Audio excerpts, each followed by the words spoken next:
All right, the saga continues. We're going to be doing the thermostat. I have lapped this surface. You can still see the discoloration, but if you get it in the right light, you can see the shiny surface all around of where I put this on a flat surface with sandpaper and wet sanded it. I just do kind of like a figure 8 motion to get any burrs out. This is from Jimmy. This is from the green vehicle. This is not, but this is a machine flat surface and this is a machine flat surface, and I went above and beyond and lapped it again myself. So you have this up here. It's going to line up like that. We've got our thermostat that's going to go in with the pre-drilled hole at 12 o'clock. We're going to get our gasket, do a very, very thin coat on both sides of ultra gray. This is my preferred for anything water. Any water surfaces, this is the preferred for any oil surfaces. Pretty sure you could use this on both. Pretty sure you could also use this on both. But having the two of them side by side, that's our oil gasket. This is our water and general purpose gasket. So thin skim of that, put it on there.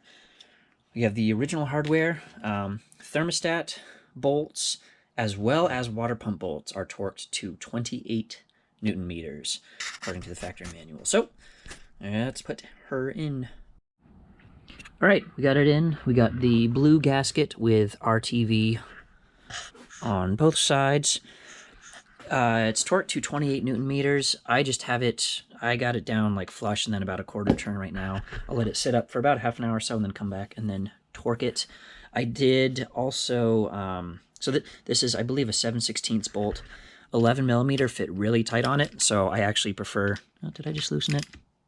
There.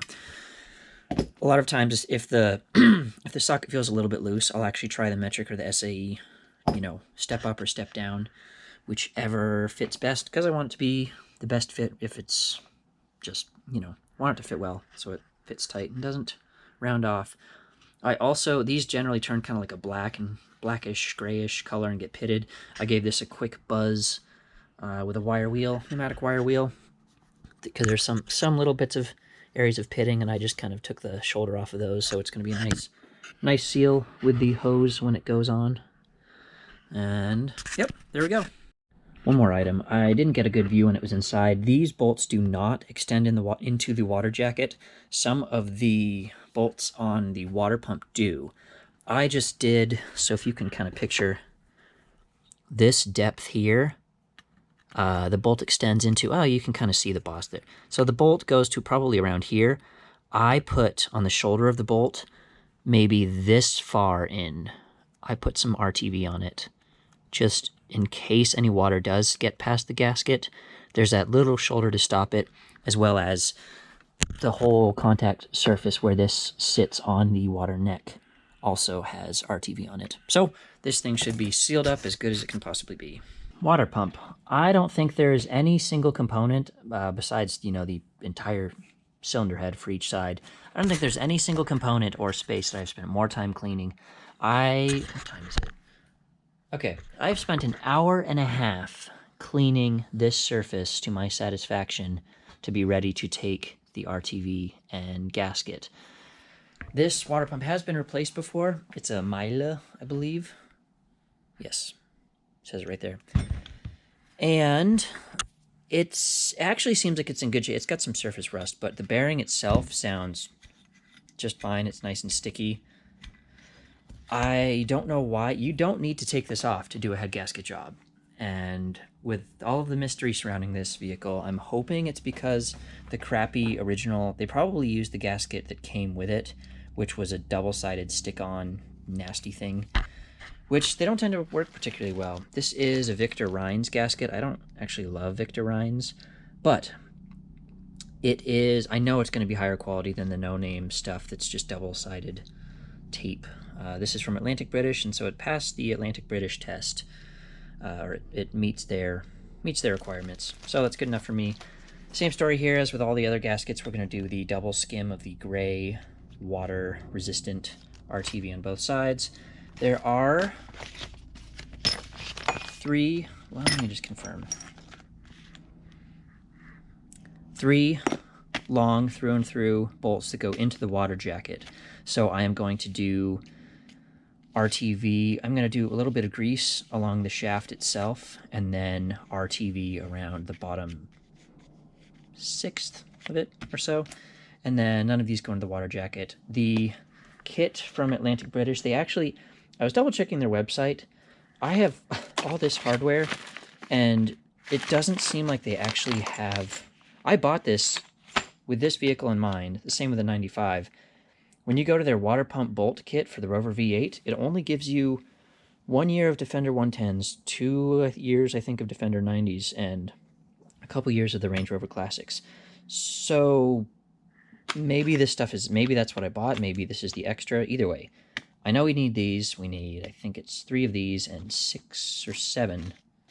6 of these. Let's count that up. But these are nice stainless. They...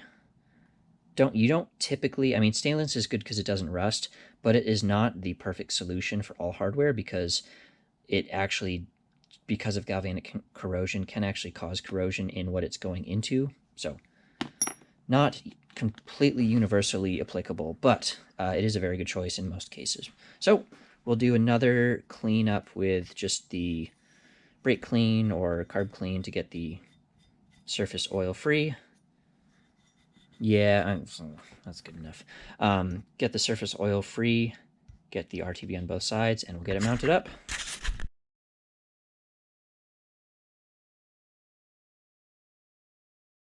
Okay, so here's our solution. I did have 6 stainless steel bolts that are the correct thread pitch, correct length.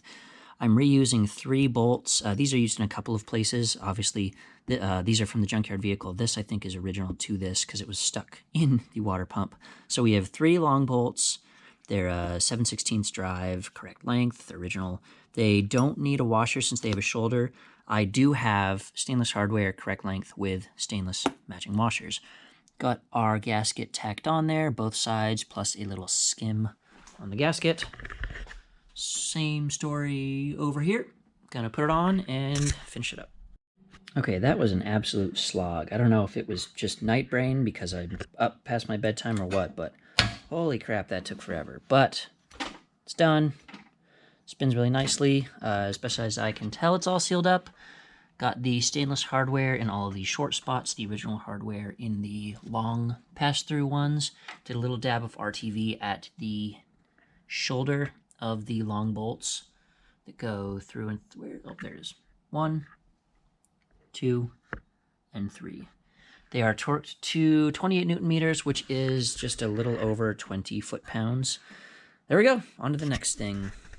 All right, skipped a few steps here, but this was a really unpleasant, annoying, very fiddly process, which I just wanted to get done. So what we have here is there's a rubber gasket underneath this little bracket here. I used ultra black oil safe gasket on that one. So I did the bottom, I thoroughly cleaned off the surface of the block. I did the bottom side of the rubber gasket, and then a skim over the top side of the rubber gasket, and a bit on the thread and shoulder and washer of the nut. Same thing, or the bolt, sorry. Same thing here. Mirror image back up there.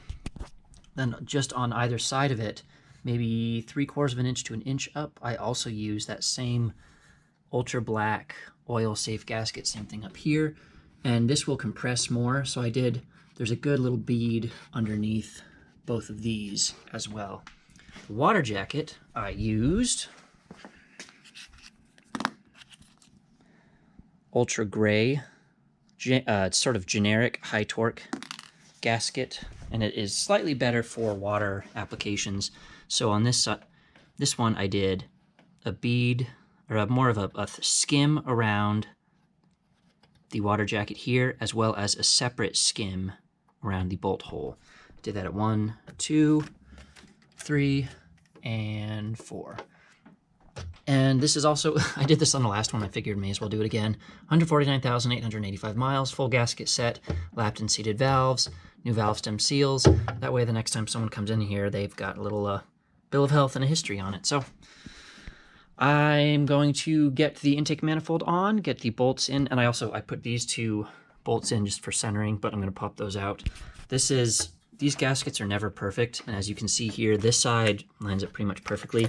This one, I'm probably going to be eating a little bit of gasket.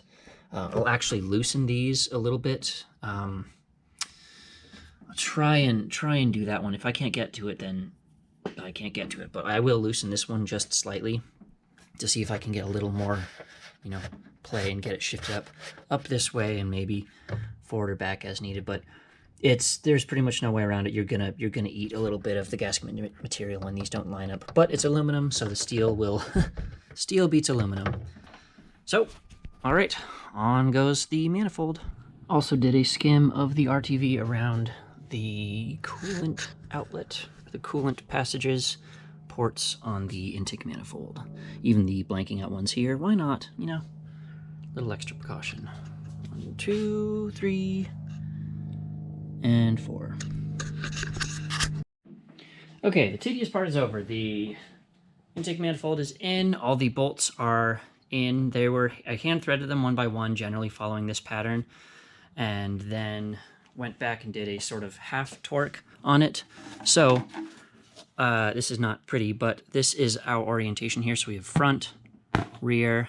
We're starting with number 1, 2, 3, 4, 5, 6, 7, 8, 9, 10, 11, 12. Basically just a zigzag pattern going from the center out. I suppose you could do the mirror image, but this is what is in the manual. The bolts are to be torqued to 38 Newton meters, which is approximately 28 foot-pounds. So we'll start with number 1 here. And this is just in one pass. Sometimes it's split into 1 or 2 or 3 even, but we're just going right down to final torque. There we go. And then select, rotate back. Okay, 1 complete. Number 2 is the 4th one in here.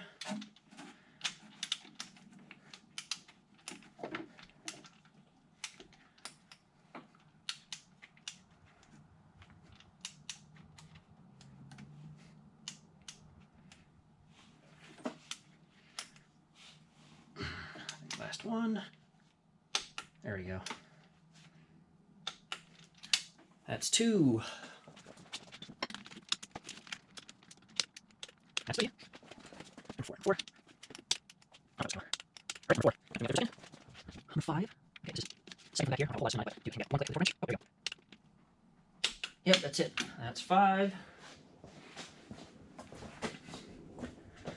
6. Ah, yes. So, this one, without removing this stud, which I really don't want to, actually, no, I can't get one on here, so I know that 4 is torqued as far as it'll go, so I'm just going to go by feel with an open-ended wrench here, 1/2 inch, see how much resistance there is, and then do the best I can to match that. That's 1 turn. That's another. Double check again. See how it feels. So kind of about that much weight. That's pretty close. Okay, so 6 is complete. I'm gonna have to do that at least 1 more time, maybe twice. Let's go to 7.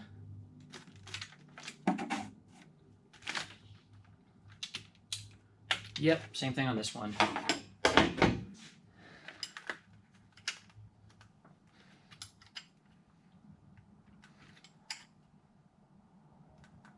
Okay, that's 7. Using my calibrated wrist. Number 8, second from the back here, can just barely get the torque wrench on. Oh, it's good. This can change throughout, so you want to double check. We're at 28. And make sure the nut at the bottom is tight, hasn't slipped. Don't have much swing on this one.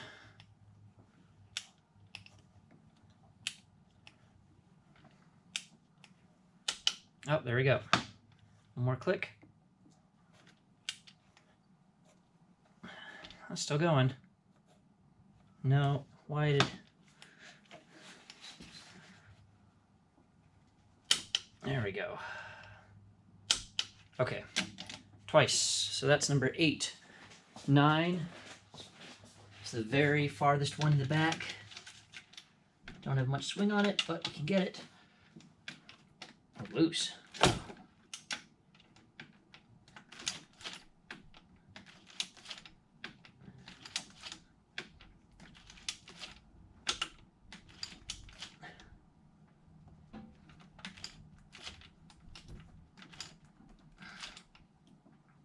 Oh, come on. All right, twice. Yep. That's it. So that's 9. 10 is the very front. And this is the only, if you remember way back, this is the only brand new bolt, brand new washer, because I could not get it from that junkyard Range Rover. That's 10. Very front bolt here.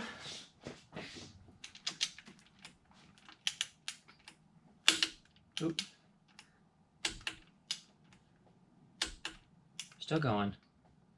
There, 11 is done. The very last one. This one, there's always one. So out of 12 bolts, this one was fighting me pretty hard, and the one that wanted to align the least. So, had to fight that. And still,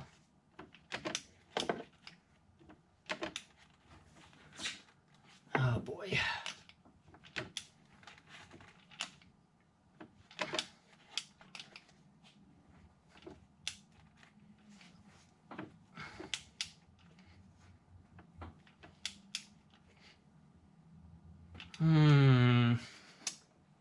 Well, gang, did we lose our threads on that one? Let's go through each of these. Good.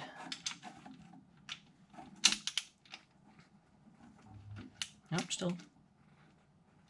Got a little more out of that than I like.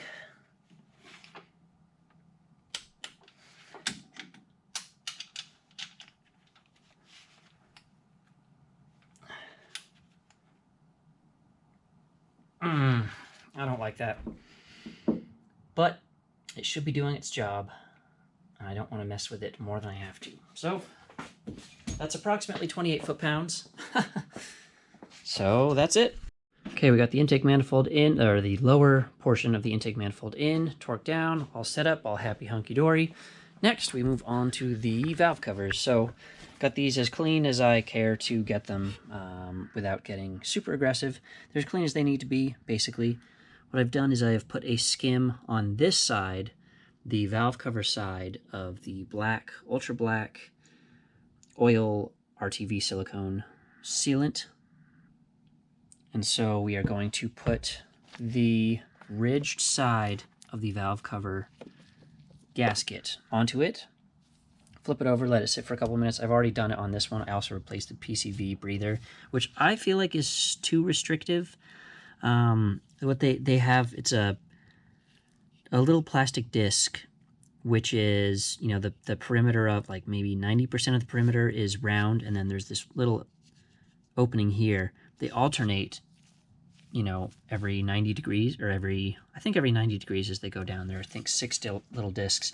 The idea is to break the vacuum so you don't have a steady, constant draw through it. I feel like it's too restrictive because this one was significantly scuzzier than this one was, but it's the original way, so I'll set it up that way. If this is going to be, you know, a vehicle that's going to someone else, I'll set it up all original. Probably wouldn't do it on my own, but yeah, we'll get that one on, let it tack up for a couple minutes, and then it will be going on the engine with the new hardware. So this is what the underside looks like here. You see there's just a single ridge, whereas the other ones go up top. Additionally, this piece, this little tab here, will indicate the upper and lower side. I'll come back to that. But, so, got the silicone on the other side. Just going to get this a quick dry wipe here, just to get the debris off. Dry wipe, no chemicals or anything. Now, I do not RTV this to the valve cover.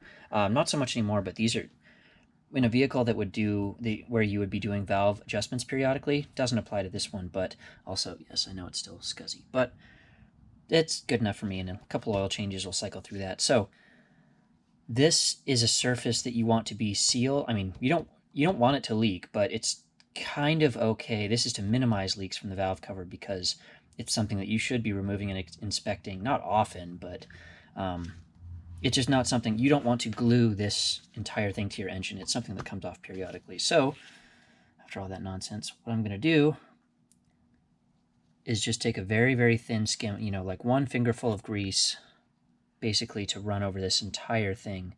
Just enough to keep the rubber from drying out and to create a little bit of a barrier for moisture and debris to stay out and oil to stay in. Just a skim, basically, to get it kind of shiny. No more than that. Another fun feature here. You remember this, for those of you that have been following along, remember the debacle making 2 trips to the junkyard because of the 12.8mm hardware? Well, here it is, brand new. I do have that original hardware, but you could reuse it, but these actually have a little rubber gasket on the shoulder, which sits, I'll do the short one here, even though it's the wrong place. It actually sits on top of that. I don't want to push off the gasket and disrupt that. So, brand new hardware going in. I'm going to clean this up more. It's actually got dirtier after I cleaned it in the bath, so I'm going to clean it up once it's on the engine and the hardware is installed, and then the engine will be sealed. Okay, there were some developments, so I got the valve covers on, both of them, got all the hardware installed, and it's going to start looking messier and messier because stuff is coming out of the back to get installed. Got this up and installed, including the tow hook, which this can go 2 different ways. The bolts actually line up. You can have the hook here or the hook here. This is the correct way. It's the opposite on the red Land Rover because I wasn't really paying attention and I put it on backwards. And no harm, no foul, but this is the correct orientation. If you're actually hoisting it, you have the tow hook back there and here. That is your center point for the best leverage. So this is a much more robust wiring harness than the 95, so it actually tethers onto several points on the intake manifold. This I'm going to be replacing because the crossover one that goes there is missing, so I had the foresight to grab one that is complete, just as an afterthought, but turns out I needed it, so I'm really glad I did that. So that'll be going on. That big bracket there will bolt on, but I'm going to double, triple check. It's night out, so going to come back fresh tomorrow or in the near future and double check the wire routing. This is alternate. I know that these 2 are for the alternator. This is for the AC. This is attached to something down there. I'm not sure what, but I don't think it was ever disconnected, so it's not a big deal. This, I believe, is part of the MAF. It may actually go here, but then we've got some throttle position sensor, something else related, might be MAF. Coolant temperature sensor, these 2 here, ignition coil, but just got it dummied up. It's not as clean and shiny anymore, but big progress, big progress. Pretty good for a half day, I'd say. Okay, my apologies. I slacked on the filming because I am a naughty, naughty boy, but we have the bracket on the AC compressor with 3 bolts. I'm at the point now where there was virtually no hardware that came with this. So everything that I have used to bolt this on, bolt everything on except for the head bolts, I recovered from 2 different junkyard vehicles or bought new. So Atlantic British offers the water pump kit, which I got. It still ended up being, I used two original long bolts, 1 new long bolt, and then the stainless steel hardware is new, and washers, everything. So this was a junkyard part, didn't have that. This came with it, this was still attached, this was still attached, and all the hardware was captive in it because you can't really remove it without taking the bracket off. And where are we? So valve cover bolts, new. Intake manifold bolts, all reused except for 1, which I purchased new. Fuel line from a friend on the internet. Fuel injectors from the 95, I think. Intake manifold itself from a 95. Ignition coils, fortunately, came with the vehicle, so that was something I really wouldn't want to have to track down. Hardware I sourced myself. What else? I haven't done anything exhaust related. I am going to... The initial plan was to do a transmission service and remove the oil pan and clean that out manually and then put it back together. I don't really want to anymore, but I should. I know on the red disco it was super easy to remove the oil pan because of the lift, and it just drops straight out. I believe it's standard on these, stock and without a lift, to remove the oil pan without issue. I want to do it. I have all the hardware. I have a brand new hardware kit and I have a new gasket for it, but yeah, I probably will end up doing it. I blew out the heater core lines, which of course sprayed coolant all over the side, so it's now ugly and gross and sticky. But this is also a junkyard piece that I had the foresight to get. I didn't even realize that I was missing it, but I got it on a whim. This is a new factory part from Atlantic British. This is just a universal line because it's the mirror image to this one, and I had heater hose that fit it perfectly. Almost all of the hose clamps are mine from my stash. This is actually a new hose. And harness routing. So this is AC switch, I believe. There is a oil pressure sensor down there. I believe there's actually a cam or a crank position sensor underneath this, which has a little secondary. That's this one here. This harness has both the oil pressure sensor as well as the crank or cam. I think it's the cam position sensor because the crank position sensor is on the back. As I said, these go to the alternator. This goes to a knock sensor, I believe, right behind that exhaust shield. Then we have one of these. I believe this is the gauge, the temp sensor for the gauge, temp sensor for the ECU, fuel injector, fuel injector, fuel injector, 4 of those. This is your fuel temperature sensor. This, I believe, is throttle position sensor. This is your ignition coil. This is your mass airflow sensor, and this actually goes here to your incoming air temperature sensor. Then I don't remember what this one is. It's on the intake manifold, I believe. But yeah, so that covers your harness.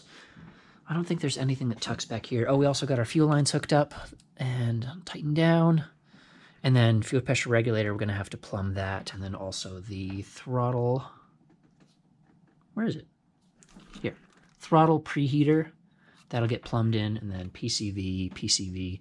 This also goes to the alternator. Need to route that one. So that is the least I can do for the negligence of not filming as I went. But we're getting there. Alternator still has to go on. I do have that. That is original to the vehicle, which is lovely. This actually came with 3 alternators. Only one of them is for a 97 Discovery, so that's the one we'll use.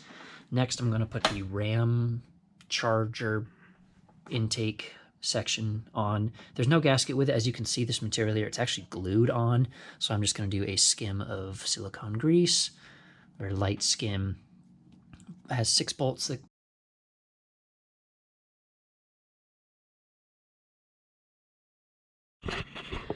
Next, we have our middle portion of the intake manifold. Just do an even skim of, I used the ultra gray because it is good for high torque applications. This is not high torque, but it is you're creating a seal to prevent vacuum leaks. And so I did a skim on the section itself, as well as on the lower portion of the intake manifold, same thing. And you don't have to goop it on. Just see a little gap there. Just want to have even coverage, and that's why I do it on both, because you're pretty much guaranteeing if you have 99% coverage here, you should have 99% plus on the other side. And when the two come together, that doubles your coverage. And I'll show you this.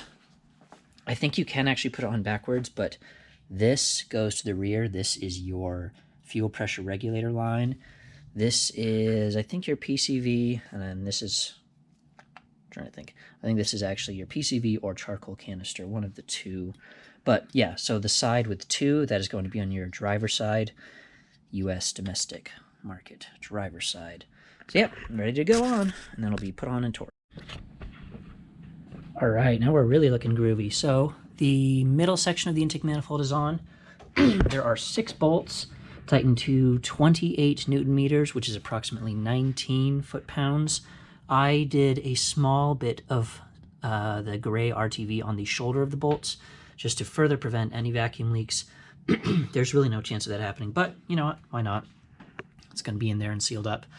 These are a tolerance machine fit in, but they are actually put in with Loctite. Sometimes these will actually come loose. It's a good idea to give these a little tug, squish, twist, whatever you want to do. Just make sure that they're firmly in place, because what they do is the upper portion of the intake manifold is just basically a box over it. And then just due to the positioning, these are at different levels to allow there to be approximately the same amount of air coming in through the central throttle body right here. It's just an uneven setup. You know, ideally you would have air coming in from above, but with having it off to the side, this just sort of helps each cylinder get the appropriate amount of air. And yeah, on the red Land Rover, 2 or 3 of these were actually loose. Like you could pluck them all the way out, so I sealed them with same thing, a gray RTV. But there we go. These are in, torqued down. Another thing I mentioned earlier is I installed the lower, I installed, first of all, this solid pipe here. It connects to this rubber hose, which comes right from the water pump that attaches to the water pump. There's one junction with this pipe, one junction with the reservoir, and another junction. What am I missing? Okay, yeah. One junction, another junction, the radiator itself, and then the water pump. So that is 4 on one hose. The next one is from here to here. Alternator can go in, and this will be set up. That will be the last pulley, so we can route our serpentine belt. And then we have one. This hose here is from our coolant reservoir. This one, I believe, is the throttle body heater, which comes all the way over to up here. We can also plug in, while we have a good shot at it, route the vacuum hose for our pressure regulator. And that might be it for the night.